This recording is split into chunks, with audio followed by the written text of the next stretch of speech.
동해의 파도는 심장을 뛰게 합니다. 한시도 쉬지 않고 한순간도 멈춘 적 없죠.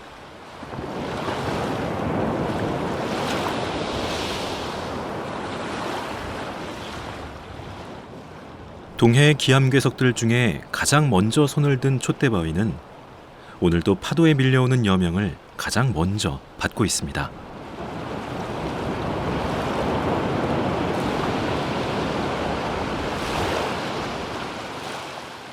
파도는 심장의 펌프질, 심장이 가늘고 얇은 손끝 모세혈관까지 전신에 피가 돌게 하듯 파도는 지구의 생명이 닿을 때까지 바위 틈 이끼 하나하나까지 태양의 기운으로 적셔줄 겁니다. 동해의 추암 해변, 그 파도와 태양의 기운을 받기 위해 경쟁하며 하늘을 찌르는 데 서 있는 바위들을 보면서 조선시대 어떤 이들은 승천하는 용을 떠올렸다고 합니다.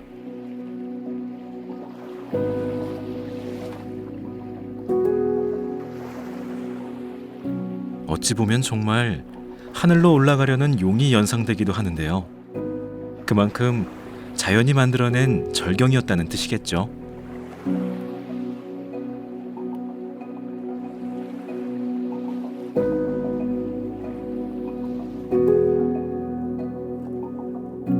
촛대바위를 바라보기 좋은 곳에 정자 하나가 있습니다. 파도 위를 건넌다는 뜻의 능파대는 사뿐사뿐 걸어가는 미인의 걸음걸이를 말하기도 하는데요. 불교에서 능파는 인고의 바다를 건너 해탈의 세계로 들어가는 가벼운 걸음걸이를 뜻한다는데 조선의 대표 화가 김홍도는 촛대바위를 보며 어떤 생각을 했을까요?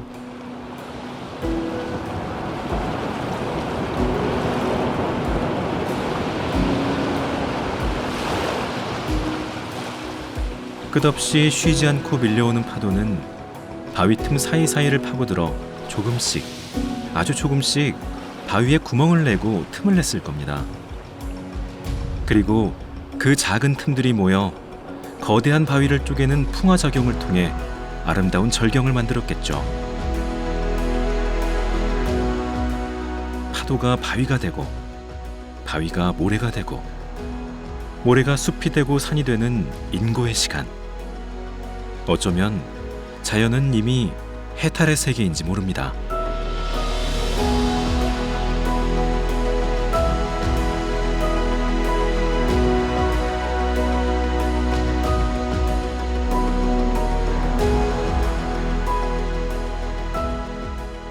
작은 낙이라고 가벼이 여기지 말라. 비록 방울물이 적으나 큰 그릇을 채우나니 이 세상의 큰 죄악도 작은 악이 쌓여서 되는 것이다. 조그만 선도 가벼이 여기지 말라. 비록 방울물이 적으나 큰 그릇을 채우나니 이 세상 어떤 행복도 작은 선이 쌓여서 이루어진 것이다.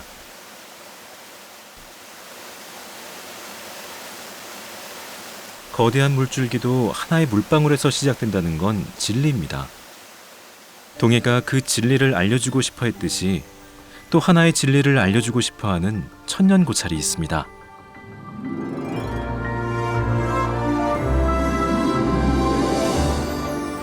고행을 참으며 수행한다는 뜻의 불교 수행 방법 두타행을 산 이름에 붙였다는 두타산이 품은 천년고찰 삼화사로 향합니다. 두타산은 속세의 번뇌와 인연을 버리고 고행을 감내하던 두타행 사찰 10여 개가 있었던 곳으로 동해에서는 영적인 모태로도 여겨졌던 산입니다.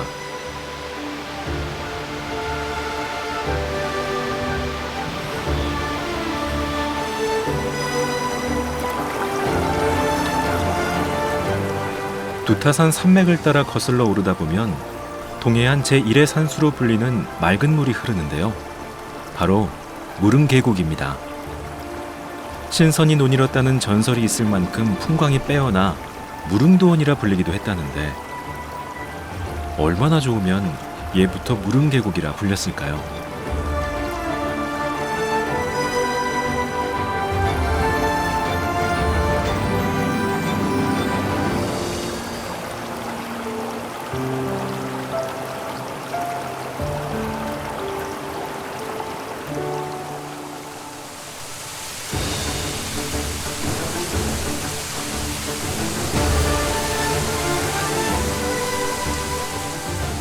용이 승천했다면 이런 하늘길이 생기지 않았을까 싶은 용추폭포만 봐도 무릉계곡이라 불릴만해 보이는데요. 그래서일까 무릉계곡 트레킹 코스는 등산객들에게도 사시사철 걷고 싶은 아름다운 코스로 이름나 있습니다.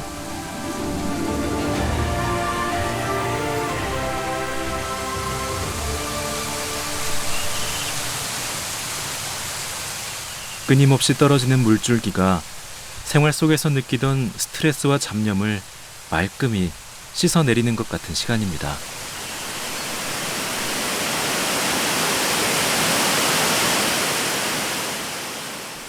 두타산 무릉계곡이 품고 있는 폭포는 목탁 소리와도 같다고 합니다. 저 하얀 물보라 밑에 수천 년 동안 쌍폭포 물줄기를 맞으며 깊어졌을 무릉덩이는 이미 고행을 감내하며 수행한다는 두타행을 몸으로 실천하고 있는 스님처럼 보였습니다.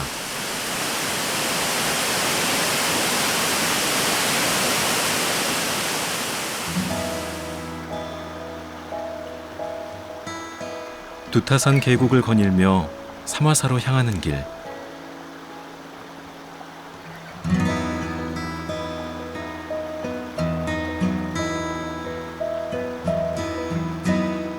여름을 피해 무릉계곡을 찾은 이들.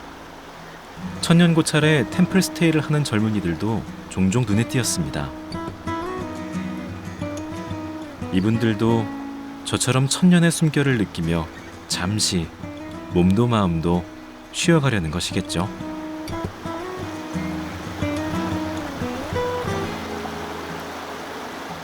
하지만 두타산에는 수많은 세월 쉬지 않고 닦아온 누구도 강요하지 않은 청정함이 있습니다. 저 같은 나그네에게 그 깨끗하고 맑은 계곡물은 여름의 무더위를 쨍하게 씻어주고 지친 몸에 생기를 불어넣는 선물이 되어주죠.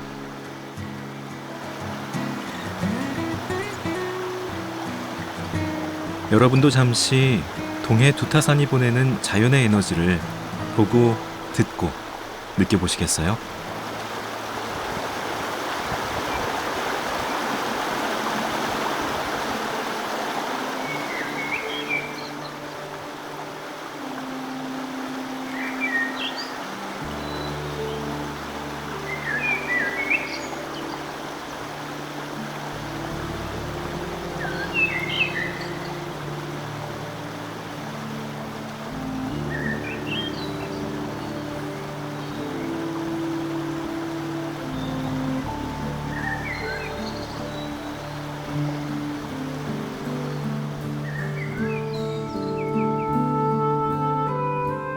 두타산 무릉계곡에는 고종 때 지역 유림들이 지은 정자, 금란정이 있습니다. 새처럼 단단한 절개와 난초처럼 품은 선비들의 품위를 닮았다는 금란정. 금란정에 올라 그들이 바라보았을 풍경을 만나봤습니다.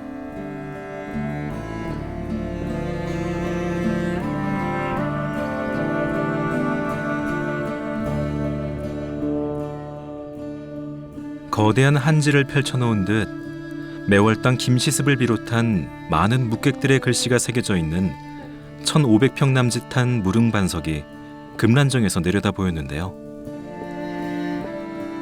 맑은 물 샘솟는 너른 안반 위에 시를 적는 선비들을 상상해보니 걱정 근심 사라진 심심산골 무릉도원에서 시를 주고받으며 논의는 신선이 연상됩니다. 조선 전기 4대 명필가로 손꼽히는 복례 양사원의 한시로 선비들의 마음을 엿볼 수 있었는데요. 신선이 사는 무릉에 돌과 물이 서로 부둥켜 안고 신비롭구나. 두타산이 있는 이곳이 신선 사는 동천이니 수행을 하셨구나. 세 줄의 시에 도교와 불교의 이상향이 섞여 있고 마지막엔 수행으로 불국토를 이루자는 유교 선비들의 염원이 담겨 있습니다.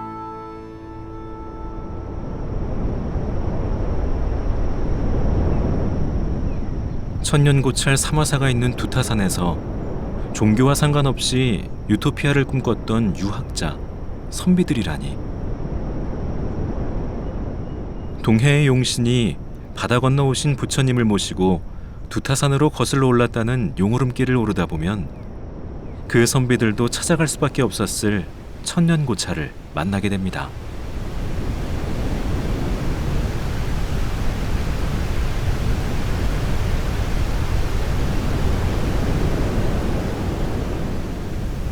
신라 선덕여왕 11년에 자장율사가 문수보살을 찾아다니는 과정에서 창건한 사찰, 사마사입니다. 창건 당시에는 서역에서 온 약사불 삼형제 중에 마지가 검은 꽃, 흑연화를 들고 사마사로 왔다 하여 흑연대라고 불렀고, 고려 태조 왕건이 이곳에서 후삼국 통일과 화합을 기원하고 대업을 이루면서 사마사라 불리기 시작했다고 하는데요. 왕을 대신해 국가의 복을 기원하던 사찰이었지만 천년고찰도 고행을 피할 순 없었나 봅니다. 임진왜란 때에는 전란에 전각들이 모두 소실되고 약사전만 남아 다시 중건을 해야 했고, 일제강점기였던 1905년에는 삼척지방 의병들이 사마사를 거점 삼았다는 이유만으로 대웅전 등 200여 칸에 이르던 사마사 건물 모두를 일제가 불태웠죠. 지금의 사마사는 1979년 8월 무릉계곡 위쪽으로 옮겨서 중건하면서 오늘에 이르고 있습니다. 아무리 힘들어도 천년 두타행의 법맥은 끊임없이 이어졌던 것이죠.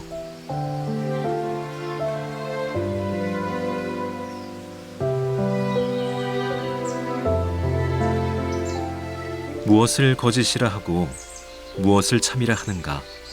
참과 거짓 모두 참이 아닌 데서 왔네.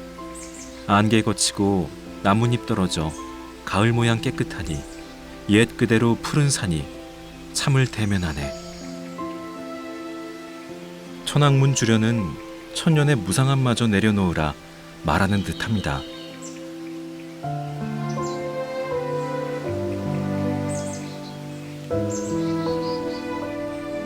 (1400년의) 역사를 자랑하는 사마사는 화합과 소통을 염원하며 조선의 태조 이성계가 수륙대제를 지내던 곳입니다. 지금도 매년 10월이면 수륙제가 열리는데요. 아마도 이 3층 석탑은 조선의 태조 이성계가 첫 수륙대제를 지낼 때부터 그 모습을 바라봤을 것만 같습니다. 사마사의 많은 정각들이 역사 속에 불탔지만 이 석탑만은 9세기 후반 신라시대에 만들어진 그대로이기 때문이죠.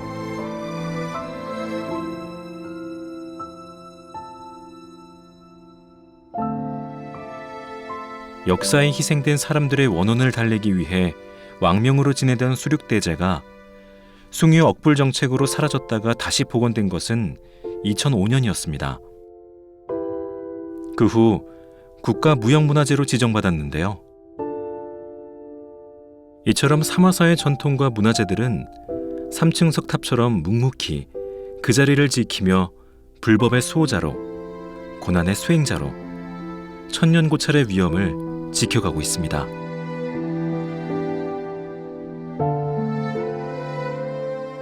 (3층) 석탑 뒤편으로 사마사의 중심 법당 적광전이 있습니다. 화려하고 아름다운 단청을 한 적광전은 화엄을 중시하는 선종사찰에서 본전으로 많이 두는 전각으로 진리의 빛이 가득한 해탈의 세계를 의미합니다.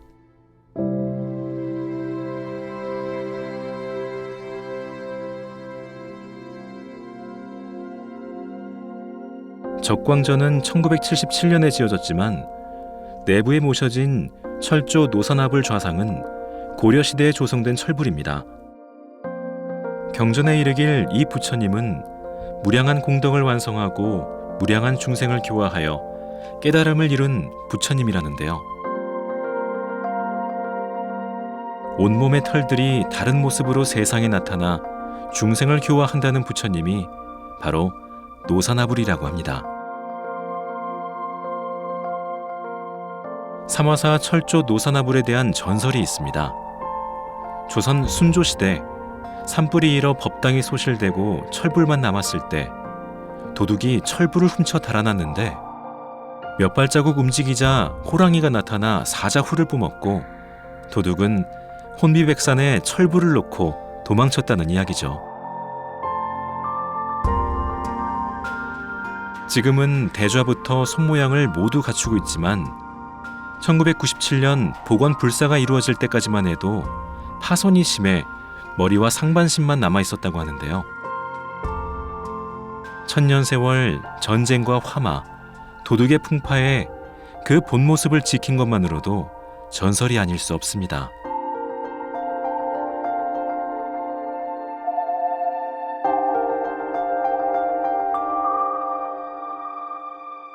작은 풍파 하나 없었던 것 같은 인자한 표정. 노사나불의 엷은 미소에 세상의 두려움이 사라지는 것만 같습니다.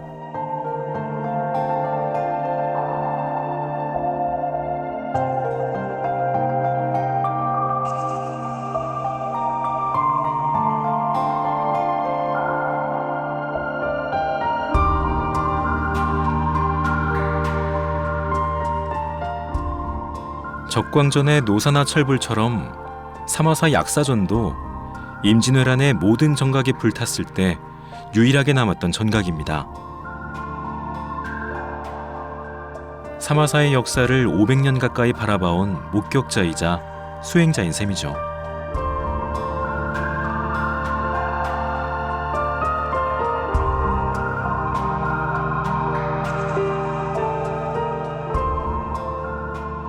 약사전은 모든 질병과 고난으로부터 벗어나기를 염원하는 이들이 찾아오는 정각인데요.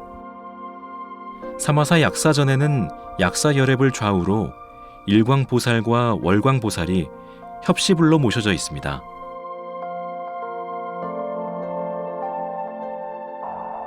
깨달음을 얻기 위해 공부하는 모든 이들이 아프지 않고 고행이든 수행이든 끝까지 걸어갈 수 있도록 곁에 있어주는 부처라니, 깨달음을 얻지 못한 이들을 향한 부처의 자비는 어디가 끝일까 생각해보게 되는 시간입니다.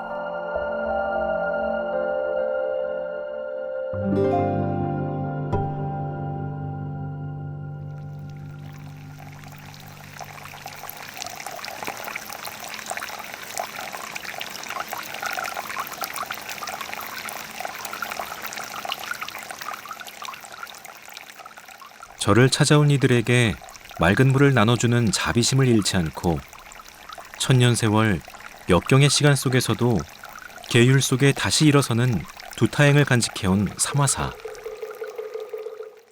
사마사를 떠나기 전 저녁 예불 풍경을 마주했습니다.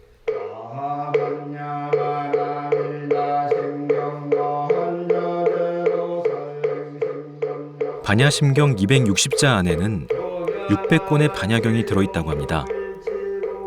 불법을 꿰뚫는 지혜가 들어있는 기본이 되는 경전이란 뜻일 겁니다.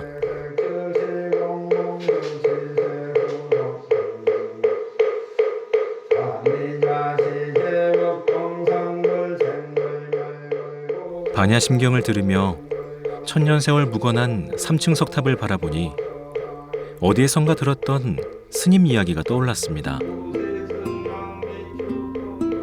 집신이 다 닳도록 봄을 찾아 온 산을 헤매었는데 지쳐서 돌아와 우연히 뒤뜰을 보니 그곳에 매화꽃이 피어 있더라는 이야기였죠. 아마 내가 있는 그곳에 진리가 있다는 뜻일 겁니다. 반야심경은 이렇게 끝납니다. 아제아제 바라아제, 모두 깨달음의 세계로 가자. 그곳에 행복과 지혜의 완성이 있다는 뜻이라는데요.